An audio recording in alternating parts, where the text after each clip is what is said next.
Y como le decía Glenda, la presidenta Laura Chinchilla en Costa Rica está encarando una tormenta política después de que se reveló que un avión que utilizó para viajar recientemente a Venezuela y a Perú, su propietario estaría vinculado con el narcotráfico. Pero vamos a San José con Yenani Villanueva para que nos cuente los detalles que se dicen por allá. Yenani, buenos días. Buenos días, Lucía. Bueno, el último acontecimiento de una serie de acontecimientos a raíz de este caso, este viaje de Perú a Perú de la presidenta Chinchilla, es el comunicado que la presidenta envía ayer por la noche, en donde ella lamenta la falta de controles y filtros que le impidieron conocer detalles del supuesto vínculo de un avión utilizado para viajar a Perú y también antes a Venezuela, los funerales de Chávez, con una persona cuestionada por actividades ilícitas. Es decir, que esta aeronave era propiedad de una empresa con una relación, o que una persona cuestionada por actividades ilícitas estaría haciendo parte de esta empresa. La mandataria agregó que se presentó una denuncia ante la Fiscalía por el engaño del que fue objeto el hoy exministro de Comunicación, Francisco Chacón, por Gabriel Olazán, personero de esta empresa petrolera canadiense, conocida también como THX, quien es en realidad Gabriel Morales, un empresario colombiano investigado en su país por el supuesto nexo con figuras ligadas al narcotráfico. Como te decía, Lucía, es el último acontecimiento de una cadena de hechos que provocaron la renuncia de Chacón, que inició el sábado pasado, cuando la presidenta viajó a Perú para participar en la boda de un hijo del vicepresidente Luis Lieberman y asistir a una reunión con su homólogo Ollanta Humala. El viaje se conoció mediante un comunicado enviado por la Casa Presidencial y de inmediato desató una serie de críticas, bueno, por dos razones fundamentalmente: porque no había comunicado al Congreso, y otra porque estaba viajando en un avión de una empresa privada, y eso podría significar un conflicto de intereses, Lucía. Oye, Yenani, pero Francisco Chacón un día antes había llamado a Gabriel Olazán, cuyo verdadero nombre es Gabriel Morales, como tú lo decías, lo había llamado gente decente. ¿Qué, no lo conocía? ¿O desde hace cuánto tiempo se sabe que lo conocía? Bueno, él lo que ha dicho hoy, porque efectivamente ayer él decía que era gente decente, es que se le engañó, es decir, que se le presentó con otro nombre y que al final resulta ser el señor Morales, que él no tenía conocimiento, incluso presenta una denuncia ante la Fiscalía por este engaño del que fue víctima. Él dice, bueno, lo conocí de otra manera, pero hoy resulta que es una persona que está vinculada a actos ilícitos en Colombia y que ha sido investigado, Lucía. Pues Yenani, te agradecemos mucho la información que nos acabas de transmitir. Es Yenani Villanueva reportando desde Costa Rica sobre este nuevo escándalo, o este escándalo que pone una mancha en la presidencia de Laura Chinchilla. Gracias, Yenani. Gracias.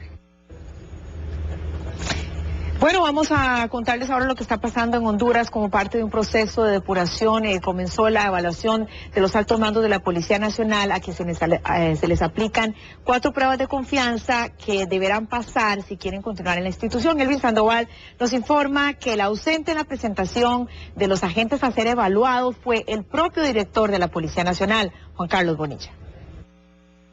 El secretario de Seguridad presentó a los más de 50 oficiales del alto mando policial que deberán pasar 4 exámenes de confianza para seguir laborando en la institución. El ausente fue el propio director general de la policía, Juan Carlos Bonilla, de quien se dijo que por seguridad estaban aplicándole las pruebas junto a otros compañeros en un lugar distinto al que acudieron sus subalternos. Pero el general director Bonilla con el subdirector, el general Arias, están practicándose la prueba psicofisiológica. Ellos iniciaron con la psicofisiológica, no con la que estamos practicando hoy aquí. Las pruebas de confianza son parte del proceso de depuración que desde hace casi un año inició el gobierno al interior de la policía. Personal especializado de firmas independientes internacionales aplican a los oficiales del alto mando policial un examen de estudio socioeconómico, la prueba antidoping o toxicológica, el examen fisiológico o polígrafo y una prueba psicométrica. Según el decreto de depuración, si se falla en una de estas, es motivo para despido.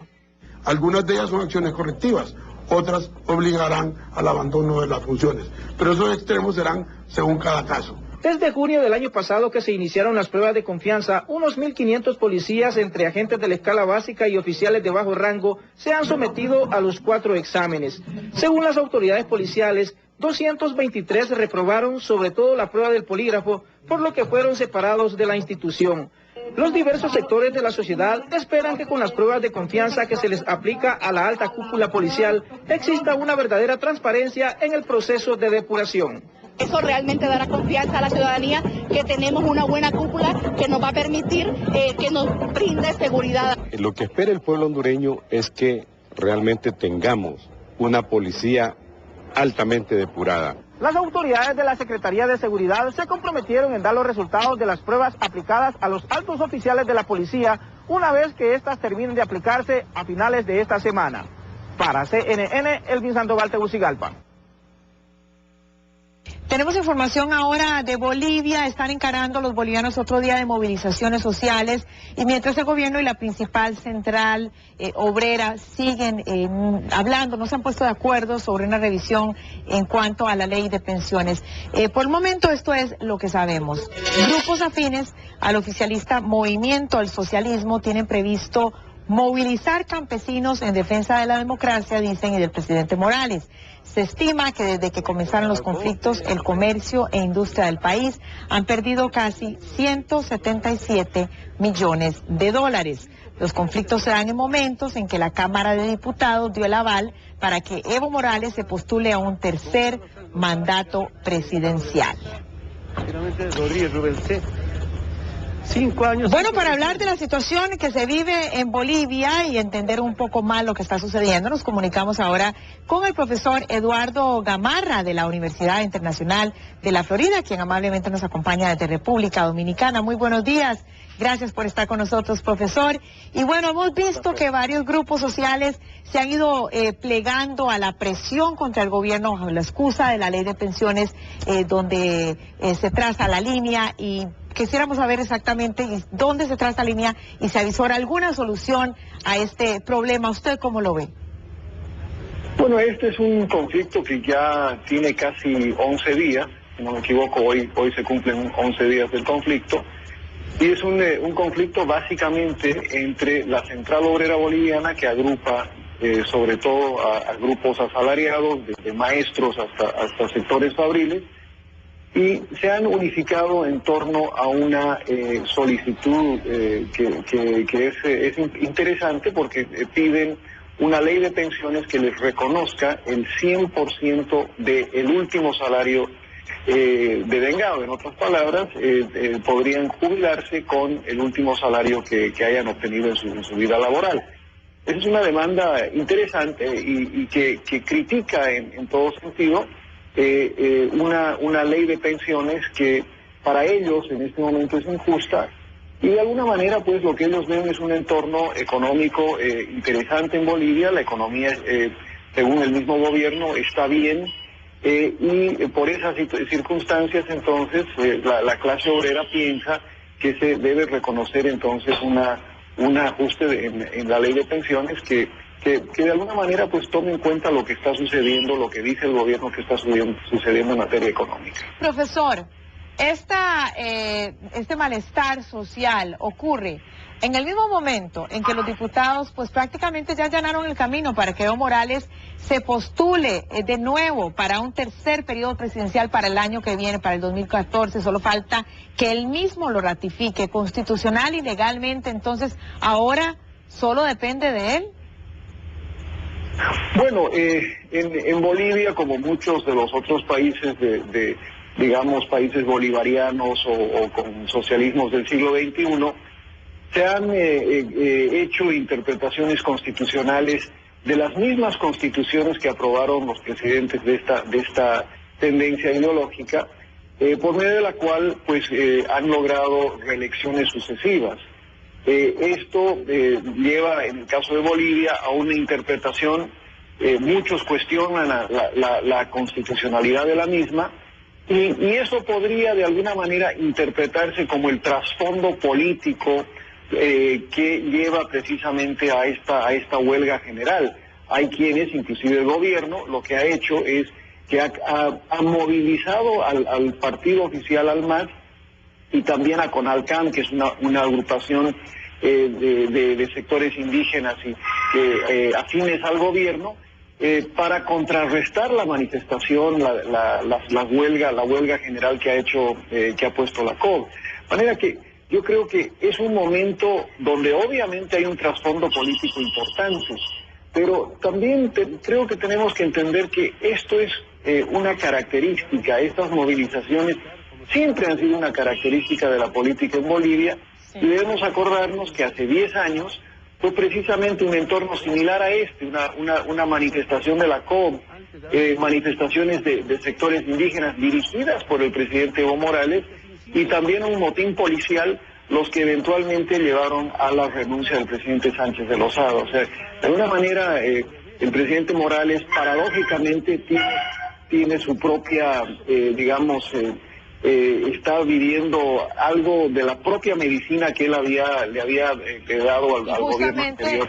Y justamente los que pues ahora protestan son quienes lo apoyaron en su momento. Ahora, el gobierno, profesor, está acusando a la derecha de Estados Unidos por esta tensión social que está viviendo Bolivia tras el anuncio de que va a expulsar a USAID, Estados Unidos AID. ¿Qué hay realmente detrás de esta situación? ¿Usted qué piensa? Mire, a mí me parece, visto desde afuera, ¿no?, que en Bolivia, y especialmente desde el año 2005, ha sido una excusa conveniente del gobierno del presidente Morales, cada vez que tiene un conflicto interno, de tratar de, por una parte, mencionar algún tipo de conspiración norteamericana. La expulsión de USAID es algo que se vino cantando hace más de 5 años, que por fin se logró, y tiene muy poco impacto, y yo creo que es una decisión poco acertada, pero es parte del juego político interno, y yo creo que en Washington se deben estar rascando la cabeza a los legisladores y en el Departamento de Estado, porque no entienden básicamente ese contexto político que llevó a esa expulsión. Otro tema que muchas veces se utiliza es el tema del mar con Chile, y eso lleva generalmente a un consenso nacional, como hemos visto ahora, claro, especialmente en la demanda en la Haya, ¿no? Sí, para eso todos se unen, por supuesto. Profesor, muchísimas gracias por ofrecernos su punto de vista. Un placer, como gracias. Siempre. Era el profesor Eduardo Gamarra de la Universidad Internacional de la Florida desde República Dominicana el día de hoy. Con la luz del día hemos podido ver la magnitud del daño que generaron los tornados que tocaron tierra desde anoche en Texas. Sabemos hasta este momento que hay reportes confirmados de por lo menos 3 tornados que tocaron tierra. Por lo menos sabemos de 6 personas que fallecieron, 14 que continúan desaparecidas. Y las autoridades en la zona han enviado autobuses al área afectada para tratar de ayudar con el proceso de evacuación, y la Cruz Roja ha instalado refugios en diversas zonas. Hasta hace unos años los pozos de la ciudad producían mucha agua, pero poco a poco su capacidad ha disminuido. Esto pasa en todas partes del mundo. Yo cumplo con mi obligación de abastecerla y purificarla. Cumpla usted con su obligación de no desperdiciarla, porque gota a gota el agua se agota. Municipalidad de Guatemala. Cumple.